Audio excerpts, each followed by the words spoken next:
Good evening, everyone, and welcome to the Cover One Buffalo podcast. Excited to be here with you. My name is Greg Tompsett. Going to be riding solo tonight because it's the holidays and we've got different people in different places, but still wanted to come to you today with a post-game podcast, looking to wrap up things after a frankly disappointing game from the Bills and the Patriots. I'm coming to you live from a hotel room here in my hometown of Jamestown, New York. Glad to be back here for the holidays and for everyone who enjoyed a happy Hanukkah and happy Kwanzaa. I hope you enjoyed that. Me and my family are about to enjoy Christmas. So from my family, I wish you a Merry Christmas. But I hope everyone enjoyed a happy holiday with their friends and family. Today's game didn't help that very much. Obviously, I don't think there was a lot of expectation that the Bills were going to win and going to come in here and definitely upset the Patriots. But there was certainly some optimism.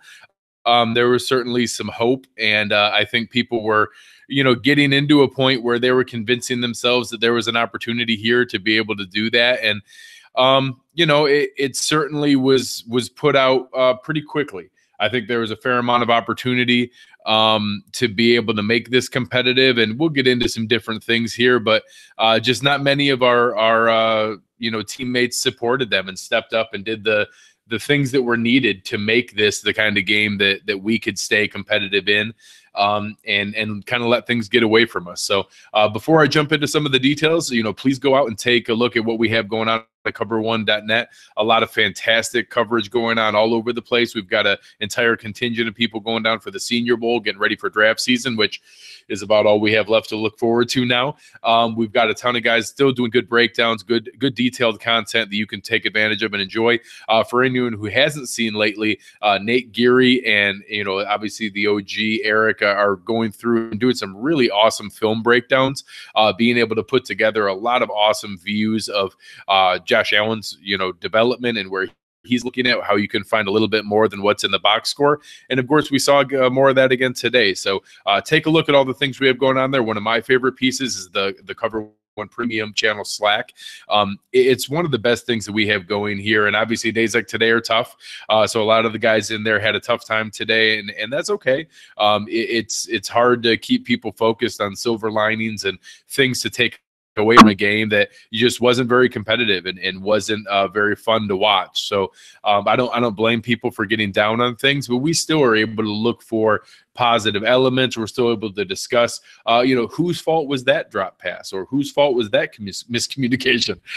So sometimes that's all you have to hold on to and to be able to look for opportunities, to find something to discuss and what we can take a look at and do. But today was a rough one. So again, we'll kind of jump into some of the details, but we're going early today. And what we found is, a game that got out of hand early. The Patriots jumped out 14-0. We did get them on a 3-and-out right off the bat. Then they came back and had several running plays right off the bat, and that became a theme. If you go into a game and you're telling me you're going to hold Tom Brady to 13 of 24 for 126 and 2 interceptions, and that we are going to have it early on the turnover differential win, and they're going to have more penalties for more yards, I'm going to think, oh, this is one of those games that we can be in the middle of, and we're able to, remain competitive. And it simply wasn't the case. We had several instances where I think we could have remained competitive. Early on, you have Robert Foster losing a ball in the sun that he had Stephon Gilmore beat for an 82-yard touchdown. Obviously that makes Josh Allen's box score look a lot better. You had, a touchdown pass go directly through Logan Thomas's hands. You had several other drops from, multiple different receivers. I think we saw probably our first bad drop from Isaiah McKenzie. He had actually been pretty sure-handed, but just about every receiver until garbage time had less than a 50% catch rate on their passes. So just a lot of rough things going on there. We got nothing going from a run standpoint. LaShawn McCoy, 6 carries for 9 yards. I know that there's a lot of guys in the chat here, questioning Francisco, asking if Shady's washed up, and Dunny was talking about that we at least saw him a little bit in the open field. I did like the 3 swing passes to McCoy. It was at least relatively promising. So, there was a couple of things that were encouraging here, but, we were probably a handful of caught balls, or at least a good catch, maybe not a drop. They weren't horrendous drops. There was a couple, but a couple of them would have been good catches. But, some of those back shoulder throws that we could have fought back for, some of those where they kind of got tangled up trying to come back to the ball, a few of them where we just couldn't kind of keep our footing, it put us in a really difficult position. So it's been frustrating here. I don't know that we have more than one or two offensive players that are long-term fits here. I do think Robert Foster has somewhat of a future. I don't think he needs to be part of our primary game plan as anything more than a wide receiver 3, wide receiver 4, nice deep threat. I think that you need two receivers better than him to be a competitive offense. I at one point thought Zay Jones was at receiver. I'm not sure. His final line looks fine because 5 to 67 for a touchdown looks good. An awful lot of that was in that last garbage drive. So overall, not a ton from Zay, but the box score says he looked okay. And the same idea for Josh, 20 of 41 for 217, a touchdown and 2 picks. I don't think he was terrible today. I thought the interceptions probably were his fault relatively. He had a couple of really bad throws, and he had several that were, drops by the receiver. Then there was a couple that were miscommunication. I had one really bad throw early on, the one that he sailed way over the receiver's head off to the right. Some people said maybe that was depth perception with the sun and the shadow there, but it was a bad pass either way. The last interception, I think he's just pressing and trying to throw it down there, but it wasn't great. That wasn't a good ball. So there's no, changing that. But, we don't have an NFL caliber tight end. I think Jason Kroom is fine as a backup number 2, number 3 tight end. He's okay on the roster. He's good, cheap depth, but he is not a game-changing talent by any means. Again, I think we have a number 3 and a number 4 receiver, maybe a number 2 and a number 3, but most likely a 3 and a 4. I think Isaiah McKenzie has some potential as a number 5 gadget return guy, but I think we need a tight end or 2, a starting wide receiver or 2, and then I think we have one NFL caliber lineman, and I think Deion Dawkins has struggled having anyone there next to them, but our offensive line is by far the number 1 concern. I don't know how much of it is LaShawn McCoy's fault because nobody else has any running room either. Chris Ivory's had a bunch of meh games. We haven't really had much outside of there. Murphy didn't do anything special. Allen, again, 5 carries for 30 yards, looked okay today. But the offensive line is the number 1 priority by far.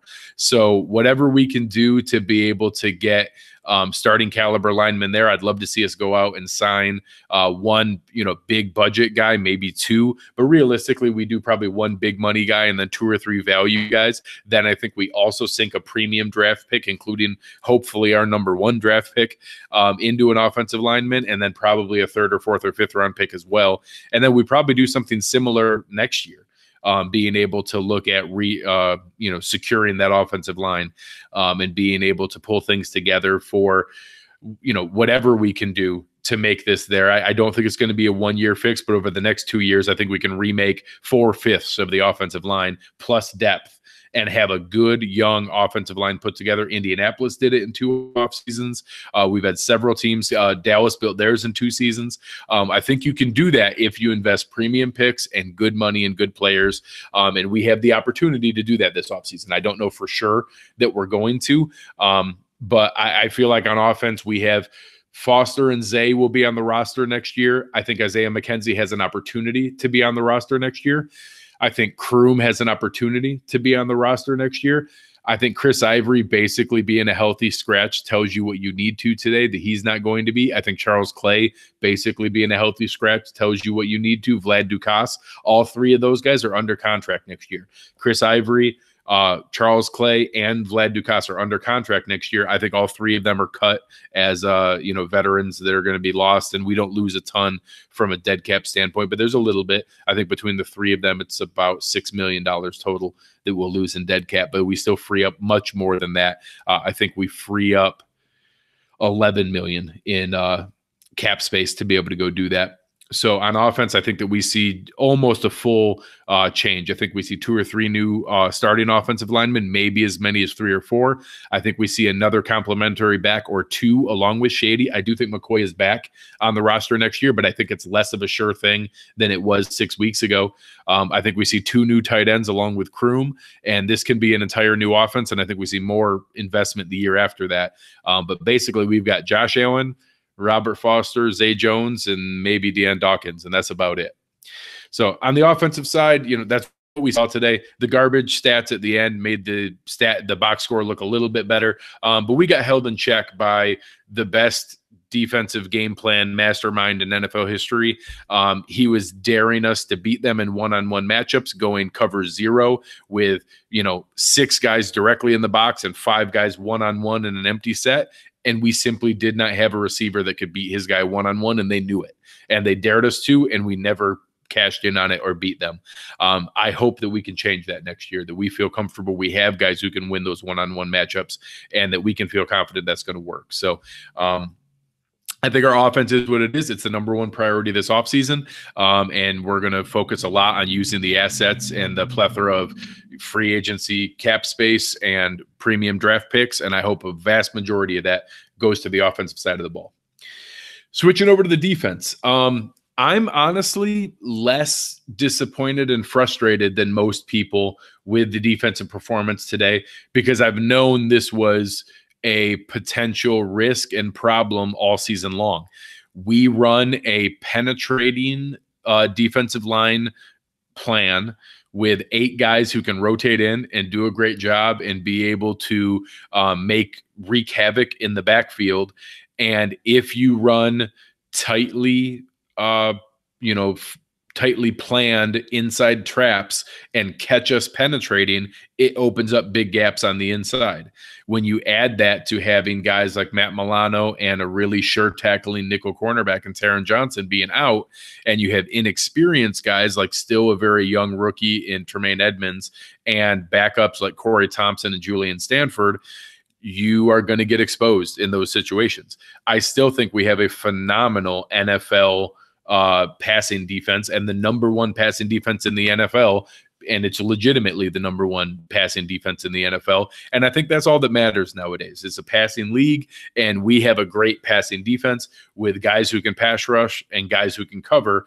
And that if a team is disciplined enough to not fall for it and to consistently run the ball and to try to get us there, and they have a great offensive line and they're really disciplined and well coached, they can do that. There's not all that many teams that can do that. There's not all that many teams that are interested in doing that. And you saw the Patriots fall into it today. Anytime they got a penalty and got knocked back, or they didn't get success on first down, we forced them into a punt. They had the one goofy play where Edelman ended up laying on top of the guy and ran for a touchdown. Other than that, their passing offense was nothing today. It was garbage. They had a ton of swing passes out of the backfield and little dump offs to Edelman and couldn't get anything going. However, they have Dante Scarnecchia, who's potentially the best O-line coach ever, or at least the best O-line coach of the last 25, 30 years since the Hogs and some of those guys back then. They have a fantastic, game plan and a great football mind in Belichick, and he's going to direct McDaniels to do what it takes. They're a team that's going to just crush people and do what's working over and over and over again. They got a little creative with some of those jet sweeps, and they kept pounding it to us. I think that's a known risk of this when Tremaine Edmonds is more experienced and doesn't bite on some of those run fakes, when we have Matt Milano healthy, when we have Taron Johnson healthy. I think that we can hold up and not get gashed quite as much as what this was. But I think this is the kind of modern NFL defense that we've chosen to build. I think that it's simply what we're trying to do and how we're trying to build that, because in today's NFL, if you can shut down the pass, you're going to have a positive defensive contribution more than not. So I'd like to think that we have a good shot to be able to make this work, and that I don't want to see wholesale changes on the defense. I think that we have a fantastic core on the defensive side. Obviously, you have our two veterans in Kyle Williams and Lorenzo Alexander. Zoe wasn't put into a fair shot today.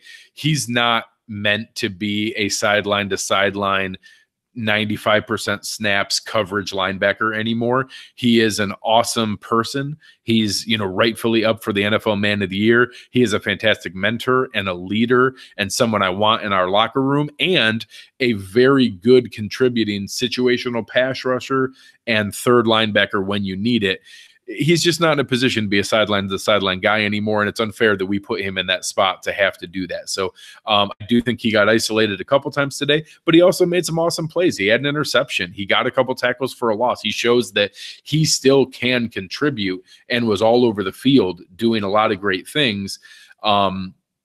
So it's something that we want him back on this team. I want Lorenzo Alexander on my football team anytime I can get it. So if he comes back, I'm happy. Kyle Williams is the heart and soul of this team. For anyone who didn't see the amazing throwback to Love Actually, the Christmas movie, he and Harrison Phillips did the holding up the sign thing on video. It's fantastic. I recommend it for everybody.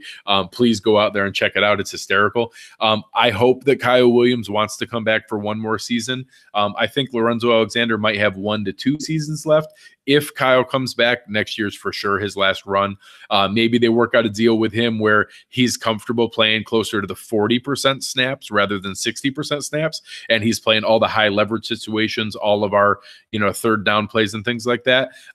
But that defensive line is going to be a big part of our future. And although they didn't look great today, giving up a lot of rushing yardage, they still have a lot of good penetrating players. The things that make people like Jordan Phillips and Jerry Hughes and Harrison Phillips and Trent Murphy, guys that penetrate and flash and get into the backfield, those can get taken advantage of in games like this where they're running a ton of inside trap and they're running a ton of those plays where once you penetrate and they get by you, you give up a huge gap, and they ran through it. So I don't see that as an enormous concern. But again, it wasn't a great day, and it's hard to say anything else about it. That it was a good day when you give up whatever it was. I think they ended up with 273 rushing yards. That's pretty terrible. 117 passing. So in total, we gave up 380 yards, which is a lot, but not horrible. But still was demoralizing as it was happening, and I get why people were frustrated. Turning it over to special teams. I wasn't ignoring you guys in the chat. I saw a handful of comments for it. Again, our special teams were horrible today. I think there was one decent return that I think was pretty much Bolden taking it upon himself for 128-yarder. We got nothing on punt returns. None of the rest of the kick returns were any good. They had decent returns over and over again. We had almost every punt was blocked. I get it. Matt Darr is our 4th punter of the year. That's not on Crossman, but the lack of blocking for the punts is I think it's unfair what they're doing to Steven Hauschka. He obviously is not fully healthy there, left a 43-yarder short. He's not all the way there. For another adult to lose their job, that's not a great thing to root for. I hope that Danny Crossman moves on this year. I hope that they're able to find another up-and-coming special teams coordinator. Maybe we have somebody on the team that can move up. I don't think so. I don't think there's anyone really seen as a future coordinator from a special team standpoint, but I hope that we see them give somebody else a shot. We need a new voice. Crossman was brought in with, as far back as freaking Doug. So, we got rid of that. We got rid of Rex. We brought in McDermott. Somehow Crossman survived all 3 of those coaching staffs and has obviously, had more than his opportunity to be able to establish something here and hasn't been able to do so. It is what it is. I think that there's a lot of opportunity, but I've said it over and over again on this pod that depth really helps special teams. Having NFL caliber depth and not having $70 million in dead cap, that helps a lot, because that helps your 45th to 50th guy. That helps your 35th guy. All the guys that aren't starting rotational players, you have better depth there. Maybe that helps that when Matt Milano and Taron Johnson don't go down, we're not, crossing our fingers that Raphael Bush can play the nickel from a third safety standpoint. I'd like it if Raphael Bush was just a backup and on special teams. Corey Thompson, I'd love if Corey Thompson was just a special teams guy and not on the field having to make 9 tackles today. So those kind of things are what we're looking for to be able to build that up. It can help on penalties too, although we didn't have a lot of penalties today. So that was a nice bonus. We had seen that a lot this season. But I think both of those things are hit. I think guys that are struggling and worried about about just making a roster have a lot of things going through their mind. You're not making sound decisions all the time, and you're not consistently focused on your technique and things that are there. I think that can lead to penalties. And then having substandard talent where you're struggling to do that, I think can lead to penalties. So I think it helps special teams. I think it cuts down on penalties. I think there's a lot of positive things that are going to come from being able to restock the depth of the roster this offseason with the 10 draft picks that we have, the almost near 100 million. I think it'll be over 100 million once we see the veteran cuts that we have early on. I think that you're going to have a lot of these and being able to go forward and be able to help what we're putting together here. Again, for today's game, there's not a ton to take away. It wasn't a great experience, and it wasn't a fantastic opportunity to be able to go in and look for anything else that's coming from a game, and being able to, try to put together something focused on what we have going forward. So being able to find a lot of the positive things that we have on the roster, I think we do have a young core that can lead us to, some exciting things in the future. I think that we have a stellar coaching staff in many areas that have shown the ability to develop what is not universally seen as great talent. I think we have a good front office in being able to identify potentially strong talent that's out there, to be able to look for players like a Robert Foster, like an Isaiah McKenzie, like a Levi Wallace. I think those are exciting things to be able to look for and to be able to build on in the future. So being able to go through there and kind of look for things that we can look to in the future, I think that there's still a lot of positives here. It's tough on a day where you get a demoralized loss, and being able to, kind of pull in whatever you can to look for silver linings in a rough game. Those are never fun things to do. It's never a good time to be able to go in and try to pull from those things. We did see a couple upsets in some of the other games that were out there that I think can at least benefit some draft position. I think that the Bills might move up a pick or two here into the 8th or the 9th spot. But again, we're going to be looking for some talent there. I think that I wouldn't be shocked to see Bean trade down. I think that you're able to go through and hopefully find some things that the team can look for on offensive talent. But I wouldn't be shocked if we see a defensive guy go in the first round. But overall, I think that there's a lot of positive things going on here. There's a great core for the team.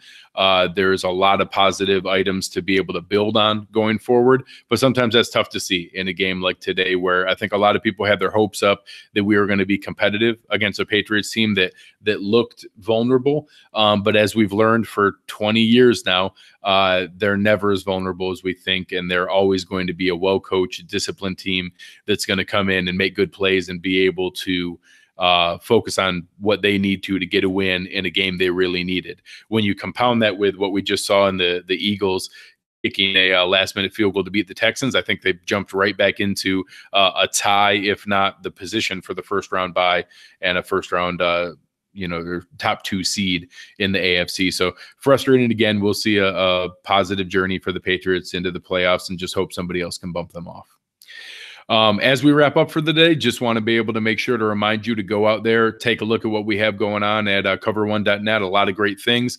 I know today's show was a shorter show, so we got a lot of other guys that are out here having to go solo. Aaron is enjoying time with his family. You'll see more video breakdowns coming up from Eric and Nate. A lot of good things coming out here. Take a look at the 4 Up, 4 Down that we'll have coming out. You'll have the draft coverage from Christian and from Russell and our newest guy, Jordan. A lot of just fantastic coverage going on and a lot of quality content. So take a look at everything that we have going there. It's been fun being able to talk to you guys, and I'm going to go back and enjoy some time with my family. And obviously not as good on a game like today where things were rough and out of hand quickly. But again, I still think there's a lot of positive things to look for from this Bills team, and we'll look forward to much more of that in the future. Hope everybody has a great night. Happy holidays, and enjoy time with your families. See you soon.